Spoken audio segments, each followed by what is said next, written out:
So this story I'm about to bring to you actually came out probably the day that I went away for my little, I guess you can say, business trip. And this thing has so many moving parts, even down to its most recent one. So if you don't know who this is the rapper YG. And, he pretty much, he's a California-based rapper, I think based out of LA.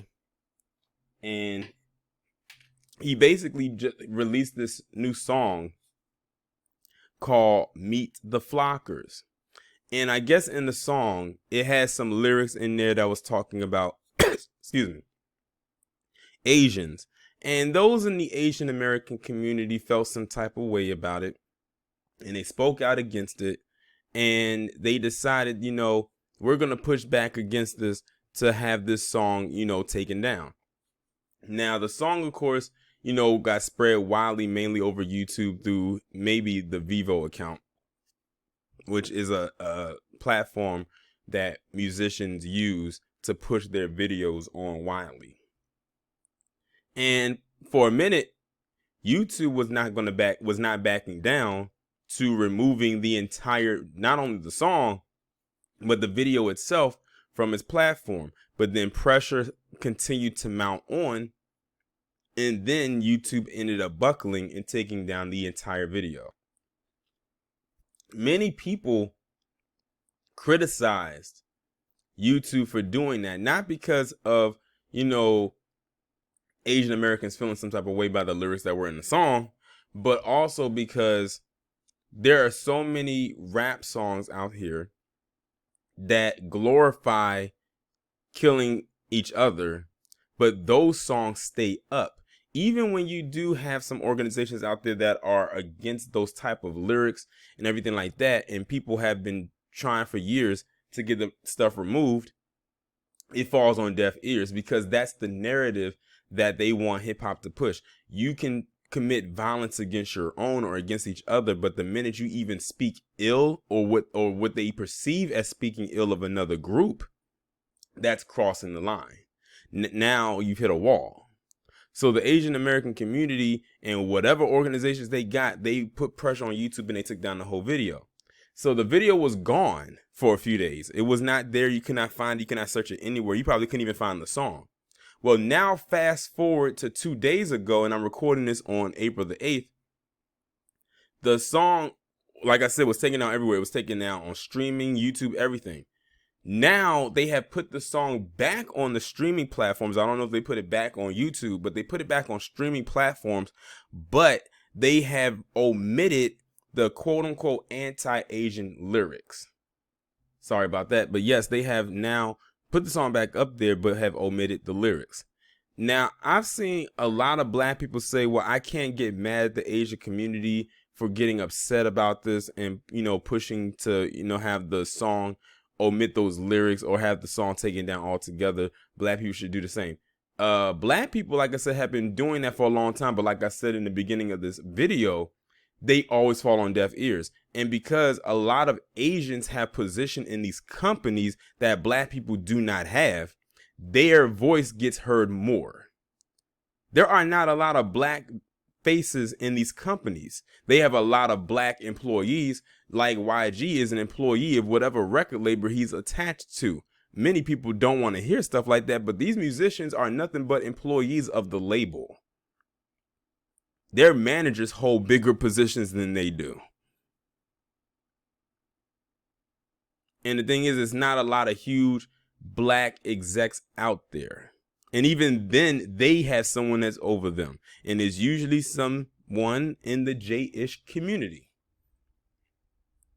So it doesn't always be like, oh, black people this and black people that, because that's the scapegoat. That's an easy out. And it's always been one, to be quite honest. But the point of the matter is, they cross the line when it's about them.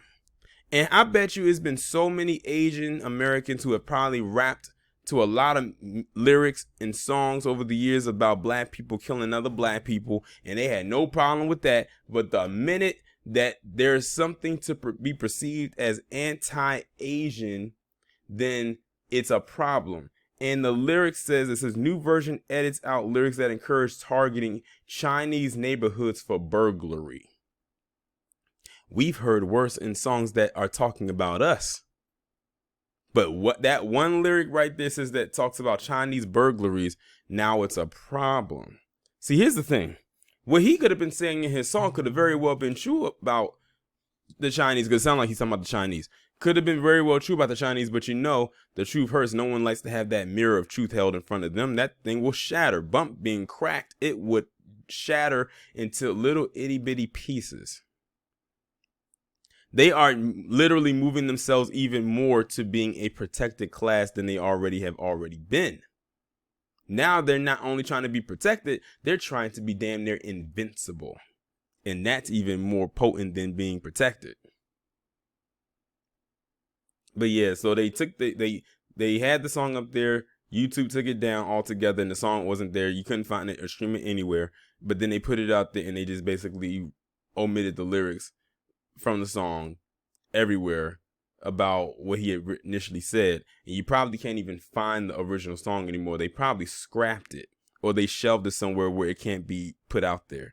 Unless you got an original copy of the song before all of that happened, you probably won't find it. I don't know if he was made to apologize or not, because you know they love to make black people apologize. Let's see. It says Genius reports that the new version of My Crazy Life available now on Spotify, Apple Music, the iTunes Store, and YouTube contain an edited version of Meet the Flockers, the original lyrics of the song. First, you find a house and scope it out, find a Chinese neighborhood because they don't believe in bank accounts, which for years have been criticized for their anti-Asian sentiment, have been changed to YG rap and find a neighborhood.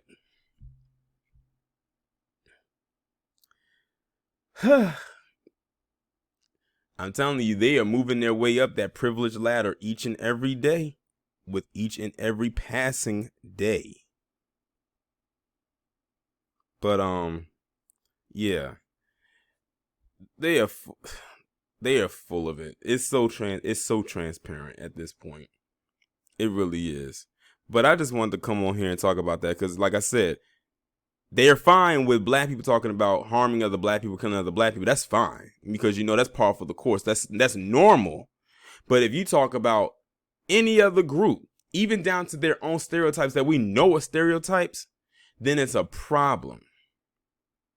I bet you if someone made a song talking about Asians or the Chinese or whoever gambling problems or the gambling, oh, they would snatch that shit down in a heartbeat. Even though if you go to any casino in America, you will find a cluster of Asians huddled up together at that baccarat, or was it baccarat, that poker table, or any kind of slot machine. I'll never forget when I went to the casino a few years ago, and I was sitting down playing the slot machine. This older Asian lady came and sat down beside me and was playing the slot machine. Every time she would miss on the machine, or the machine did not want her to win, she would smack her hand up against the screen as if she was beating her child for being disobedient. And many of you can agree and attest to that. And I've found that I've seen them is mainly them who do it. I rarely see any other group do that. And it's kind of scary too, because it's like they be hitting that machine hard. I mean, banging it hard. I think one time I saw one woman hit it so hard that the light on the machine blinked. Like, it kind of scared me for a minute. I was like, let me cash out my ticket and go to another machine. And that's exactly what I did, because she kind of scared me for a minute because the bangs got even harder. And when she started to make the machine blink like that, you have to hit the machine pretty damn hard to do that. But I just wanted to come on here and talk about that. But yeah, this is absolutely ridiculous. But it is what it is. Y'all let me know what y'all think about this down in the comments. Like, share, subscribe if you have not done so already. Please text the number that is pinned down in the comments below so you can receive notifications every time I upload a new video or go live. It's just one more thing I had to add in here, and I didn't even know that until right before I made this video, and I feel like I should have known, not before I made the video, but way after I made the video, but more recently after the video was made. And I feel like I should have known this. This song that the Asian American community has had so much outrage about is not even a new song. This song came out back in 2014. We are now in 2021 and they're just now being outraged about this lyric in this song that they managed to find a way to get pulled from the song altogether. If that's not the most fakest, phony outrage ever. So you mean to tell me it took so-called hashtag Stop Asian Hate for them to actually want to pull this lyric from the song, which means they have had to hurt this lyric at one point or another, and they didn't really raise that much of a shitstorm behind it until it became trendy to hashtag Stop Asian Hate. If y'all can see the way my face looks on the other side of this screen, it probably is the same face that YG is making right here in this picture.